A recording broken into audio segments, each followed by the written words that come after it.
Luego tenemos la segunda gran clasificación y una de las más importantes dentro del control político, que es el control represivo. Y este control represivo son los mecanismos de control destinados a fiscalizar la acción del gobierno y que además generan, por lo general, responsabilidad política. Y tenemos varios de estos mecanismos, tenemos por lo menos 5 de ellos. Uno de ellos es la interpelación al Consejo de Ministros o a los ministros por separados. ¿Y esto qué significa?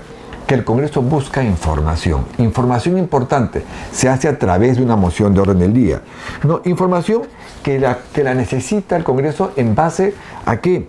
En base a cuestionamientos de interés público. Cuestionamientos que hace el Congreso que los traslada a un cuestionario de preguntas. Entonces, ¿cómo es el procedimiento de esta interpelación? Se presenta a través de una moción de orden del día que debe de tener, ¿no?, en las mociones de interpelación por lo menos un 15% de firmas a la hora de presentar la moción. O sea, alrededor de 20 congresistas. Es el derecho de las minorías. Yo les decía que las mayorías, por lo general, trabajan junto con el gobierno, con el poder ejecutivo. Y las minorías que se encargan de supervisar tienen derechos dentro de los parlamentos en el mundo, entre ellos el del Perú. Entre ellos, una de estas figuras es la interpelación. Yo te cuestiono a ti, gabinete, o a ti, ministro, por tal acción que no has hecho o que has hecho mal. Y aquí está mi pliego de preguntas. Pero eso se tiene que hacer a través de una moción de orden del día y se presenta con una cantidad de firmas mínima. Te exige el reglamento el 15% del número legal. Derecho de minorías. Tiene que tener por lo menos 20 firmas. Luego esta moción, una vez se presenta a la sesión, al Pleno del Congreso, y en la sesión siguiente se discute y se vota la admisión a debate. Para la admisión a debate se requiere por lo menos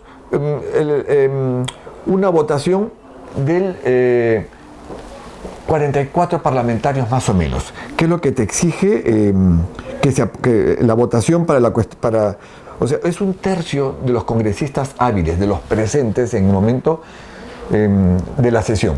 La diferencia entre el número legal y el número hábil es que el número legal son los 130. En cambio, el número de hábil en una sesión de pleno, las interpelaciones solamente son en pleno, son los 130 menos los que se encuentran con licencia o los que están suspendidos. O sea, de los 130, si hay, por ejemplo, 10 con licencia, son 120, hay 2 suspendidos, 128. De ahí se saca ese 30%, ¿ok? Que suma alrededor de 44, dependiendo de la cantidad de presentes que haya, ¿no? Una vez que se aprueba esta admisión a debate, entonces se pone fecha y hora para que venga el ministro a responder ese cuestionario de preguntas. Y eso se tiene que dar entre el tercero y 10º día de haberse aprobado esta admisión a debate. Y el ministro o el Consejo de Ministros, dependiendo de quién sea el interpelado, está obligado a venir al Congreso. Por eso el Congreso es el primer poder del Estado, no el segundo, es el primer poder del Estado. Y tiene que venir al Congreso a responder el pliego de preguntas. Una vez que las responde, si el Congreso se satisfizo con sus respuestas, no pasa nada. Sigue trabajando tranquilo. Pero si no quedó satisfecho, entonces se puede presentar a esto una moción de censura, que es otra de las figuras que tenemos dentro de este gran grupo de mecanismos de control político represivos. Uno de ellos el segundo vendría a ser las mociones de censura y la cuestión de confianza. La cuestión de confianza ya se las comenté hace un momento, pero ¿en qué se parecen ambas las mociones de censura o qué tienen en común la moción de censura y la cuestión de confianza? Que ambas figuras comparten un objetivo, el de hacer efectiva la responsabilidad política. ¿A quién? Al ministro o a los ministros. No, la cuestión de confianza es hacia el gabinete en pleno, ya sea por la figura de la investidura o cuando hay una interpelación que el presidente del Consejo de Ministros puede hacer una cuestión de confianza por todo el papel en conjunto. En cambio, las mociones de censura es si es que el Congreso no se quedó satisfecho con la exposición. Si es que no quedó satisfecho con las respuestas, puede presentar una censura y el ministro tiene que renunciar. Si es el presidente del Consejo de Ministros el que se le censura, entonces cae el gabinete completo y eso es una figura que ya se las comenté. Tenemos luego otra figura importante de este control represivo que son los procedimientos de investigación, las famosas comisiones de investigación. Es decir, el Congreso, ¿no?, quiere iniciar investigaciones sobre asuntos de interés público que considera importantes el Congreso, y eso necesita una investigación. Entonces puede conformar un grupo siempre multipartidario, o puede otorgar estas facultades de investigar a una comisión ordinaria para asuntos públicos o para asuntos privados cuando repercuten en un accionar público o de interés nacional. Y sobre todo tienen una prerrogativa importante. Tienen esta prerrogativa de poder traer por la fuerza a una persona que no quiere venir a declarar.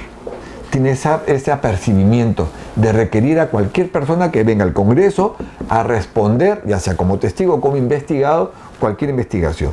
Y las investigaciones pueden terminar en acusaciones, pueden terminar en enviar las acusaciones al Poder Judicial, o dependiendo de quién es el funcionario que ha cometido la falta, hasta en acusaciones constitucionales. Y justo aquí viene el otro mecanismo, las acusaciones constitucionales, que no es otra cosa que el antejuicio político, que recae sobre ciertos funcionarios del Estado. ¿Quiénes son estos funcionarios del Estado? Los digo en orden de jerarquía. Son 9. Presidente de la República, congresistas, ministros de Estado, vocales supremos, fiscales supremos, magistrados del Tribunal Constitucional, consejeros del Consejo Nacional de Magistratura, que ahora está en suspenso y va a cambiar de nombre, ¿no? El defensor del pueblo y el contralor.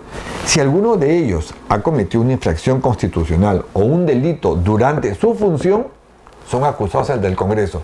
E inclusive se les puede acusar hasta 5 años después de haber dejado el cargo.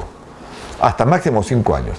Entonces, este juicio político que se hace en el Congreso se da en 2 instancias. Primero en la comisión permanente, que es este pleno chiquito que funciona en tiempos de receso, sobre todo en tiempos de receso, en todo el año, pero sobre todo en tiempos de receso, es la primera instancia. Y si la comisión permanente acusa, entonces se eleva a la segunda y última instancia, que es el pleno del Congreso. Y es ahí cuando se decide. Y luego tenemos el último mecanismo de control represivo dentro de estos procedimientos de control político, que además ya lo hemos visto todos los ciudadanos no hace mucho, que es el pedido de vacancia al presidente de la República. Y esto se da en base a lo que nos manda la Constitución Política en su artículo 113. ¿Qué nos dice este artículo 113? Que la presidencia de la República abaca por muerte del presidente, por su permanente incapacidad moral o física, por una aceptación de la renuncia, que eso fue el caso que vimos, ¿no? Por salir del territorio nacional sin autorización del Congreso o no regresar en el tiempo estipulado, ¿no? Y por una destitución en base a lo que establece el artículo 117. ¿En qué casos?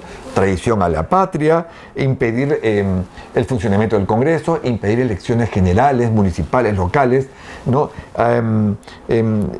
Disolver el Congreso cuando no lo manda la Constitución porque se le ocurrió al presidente de la República, o impedir el funcionamiento de los entes electorales, Jurado Nacional de Elecciones, OMP y RENIEC. Entonces, cualquiera de estos casos puede producir una vacancia. ¿Y cómo se da esta figura de la vacancia en el Congreso? Para recordarles un poco cómo funcionó aquí en el Parlamento, porque antes de la renuncia del anterior presidente hubo un periodo de vacancia que corrió con los procedimientos establecidos en nuestro reglamento del Congreso.